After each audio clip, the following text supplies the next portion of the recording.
Yeah.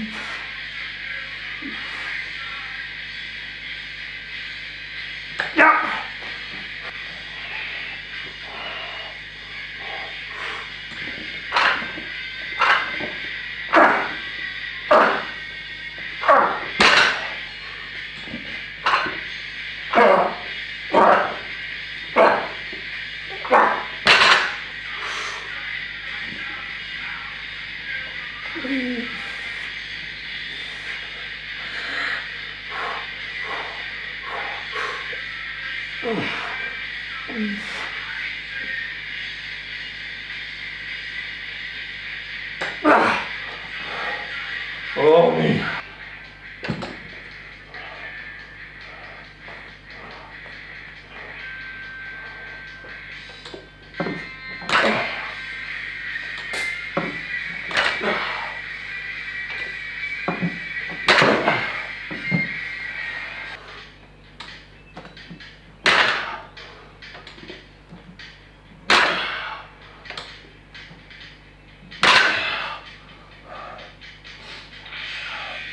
Oh.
And I can run.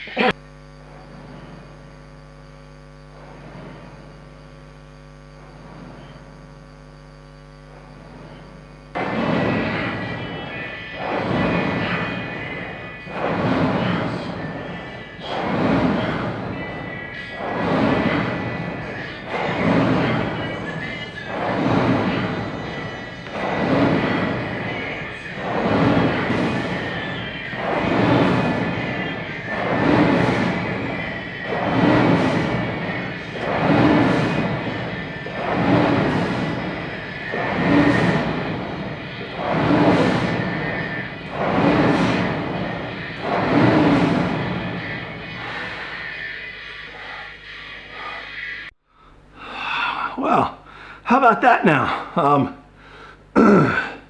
Goodness, let's just say it took me forever to get started. It's been a wild day. I'll leave it at that. No, I probably won't leave it at that.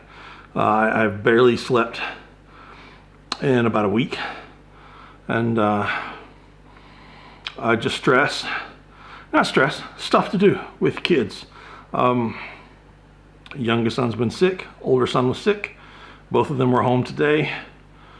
And then, this afternoon was running my older son to places he needed to be.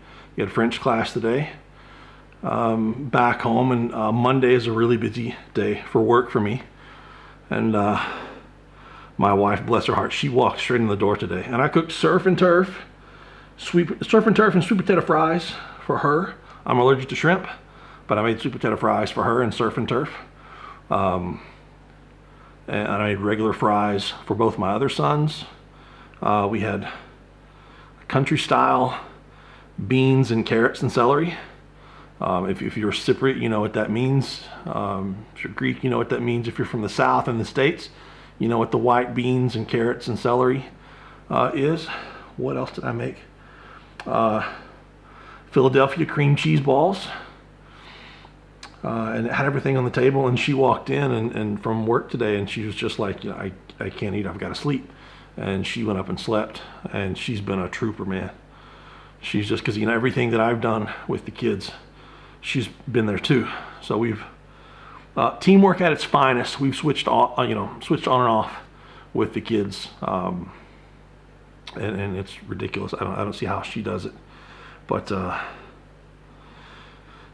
I came in tonight and I finished 4 really hard training programs, and it was about 7:30 in the evening, and then it just hit me, and I walked over to the couch, and I remember laying down saying, I'm not going to sleep. I'm just going to lay here and put my legs up because my feet were hurting really, really bad.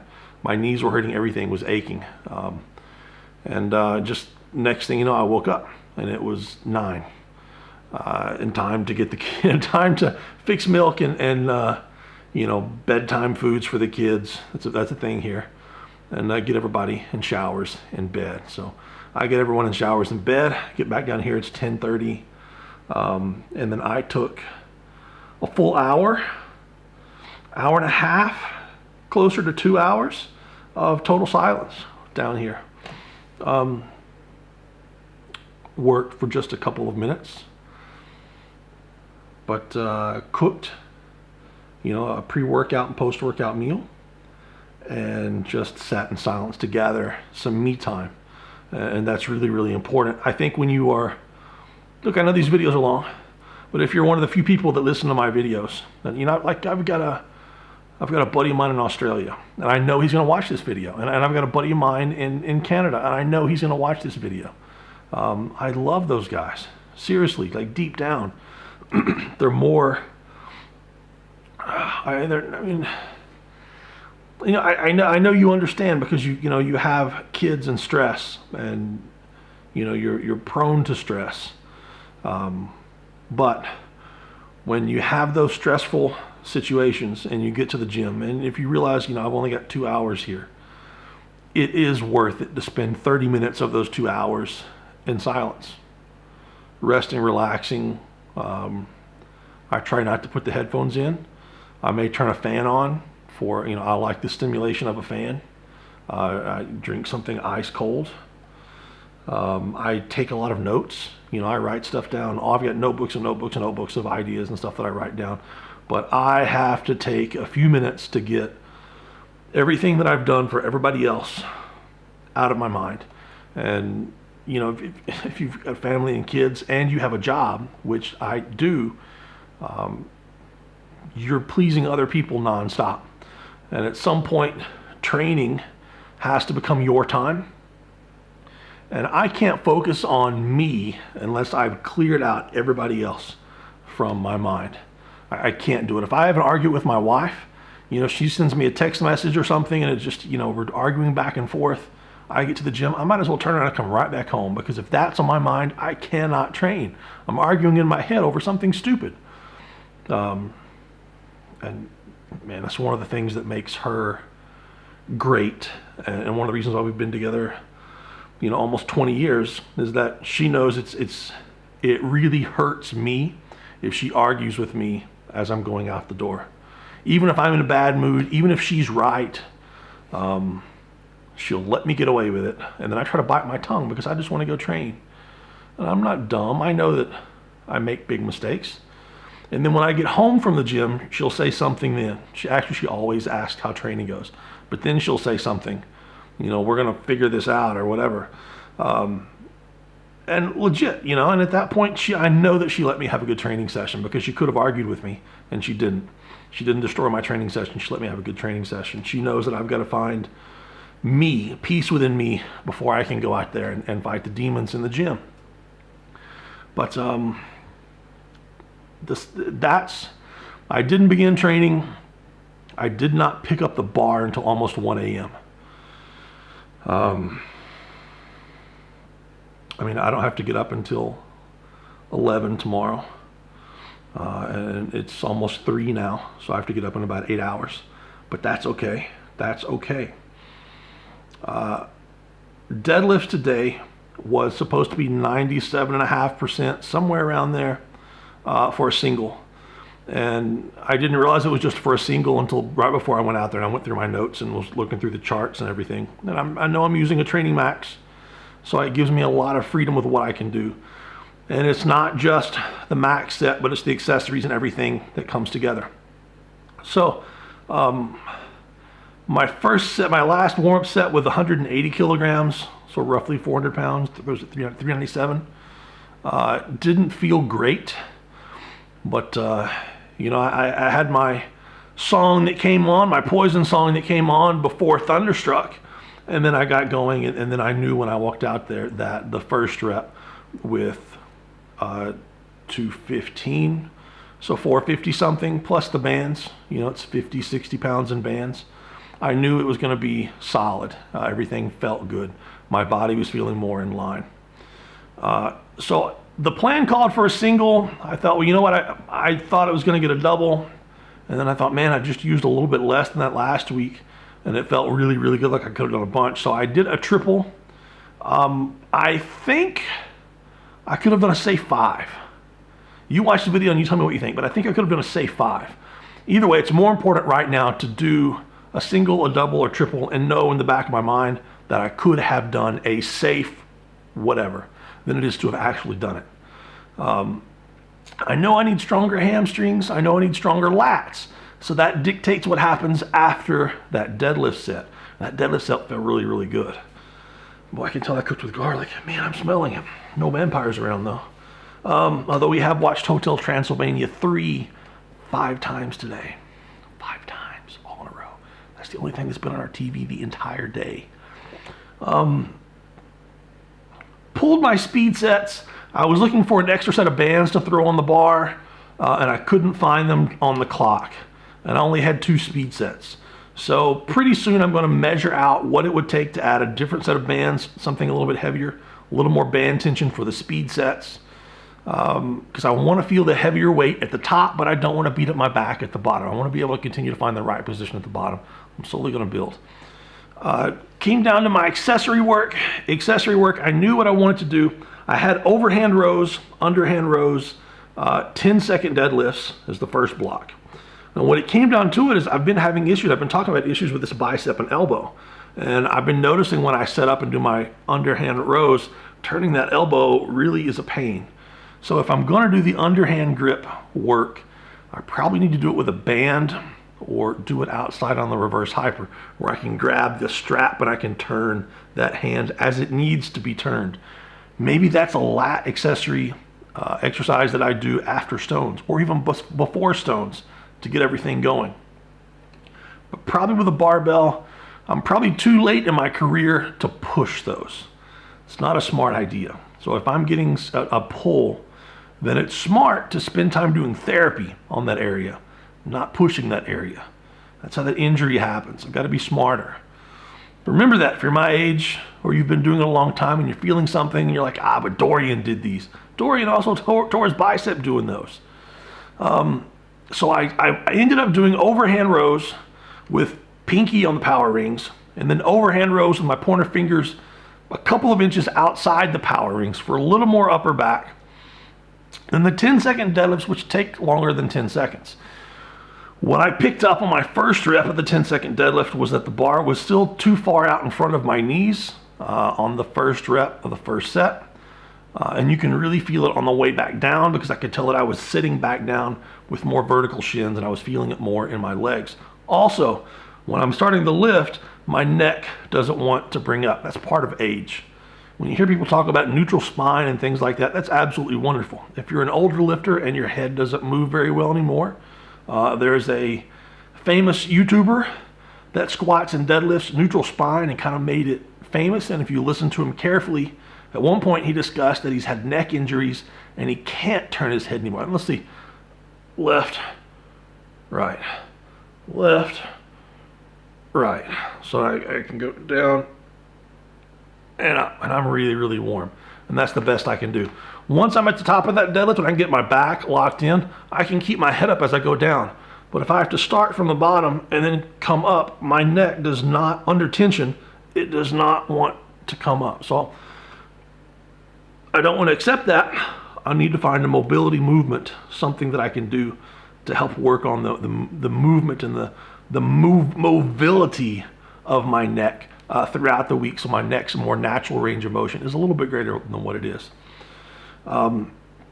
Next group of exercises, I wanted to do the sumo box deadlifts and the Dimmel deadlifts. That didn't go as planned. Sumo box deadlifts, all I had was this chair and it's way too deep.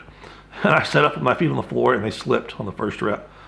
So I just did the picks from the floor onto the box. It's a lot of lower back. It's not the hamstrings that I wanted to work. The sumo box deadlifts are killer hamstring exercises. If you can get your shoes up so that they will not slip, take a high box and just reach down and grab those suckers and get set in a position and snap those hips. I'll try to do that on Friday or Wednesday in the gym after box squats. I'll do my best. I'll put my gear on and try those. Don't look at it as a squat builder. Don't look at it as a deadlift builder or a sumo builder or a conventional builder. They're hamstring killers.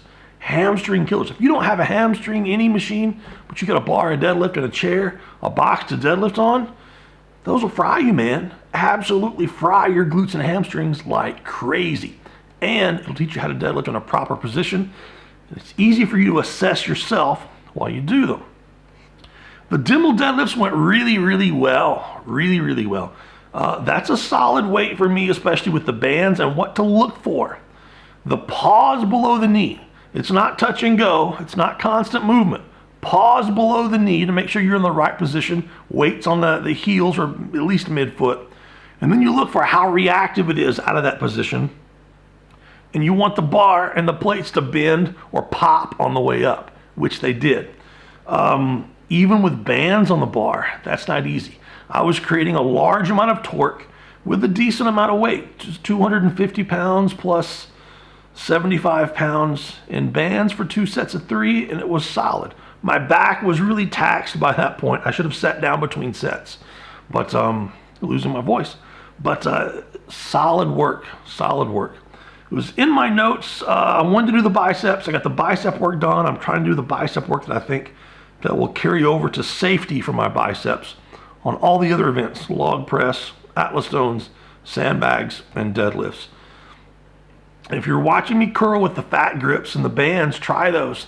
That little twist at the top is the most important thing. Don't just curl with the fat grips. Start with the palm down and twist at the top. It's an amazing therapy exercise for an injured or torn bicep as well. The grenade curls, phenomenal. Hamstring grenade curls with the bands made my bicep feel amazing, right in the spot that's bothering me too. I have a notebook full of exercises that I need to do, therapy exercises that I need to do not only just for me, but for clients, because I need to video it, I need to screenshot it and send it out to clients this week. It was on the list. Also on the list that I need a little bit of leg work, a lot of ab work, and a lot of lat work.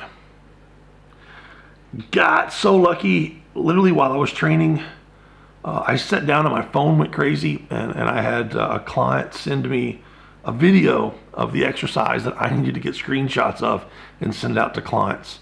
I don't know how that works, but she came through big time. So I'm going to send out her video of the accessory exercise and not me doing it. Skipped those. Didn't really want to do abs. The rower was there. My son and wife both row. My son's really good. I know nothing about rowing, although I've watched them before. My son got third at nationals this year. My wife does it for fun every once in a while. But I used to kayak. I don't know I'm sure you guys don't remember that, but I went through probably a severe depression whenever I got out of strongman, went the direction of powerlifting, got out of the direction of powerlifting, and really had nothing to do.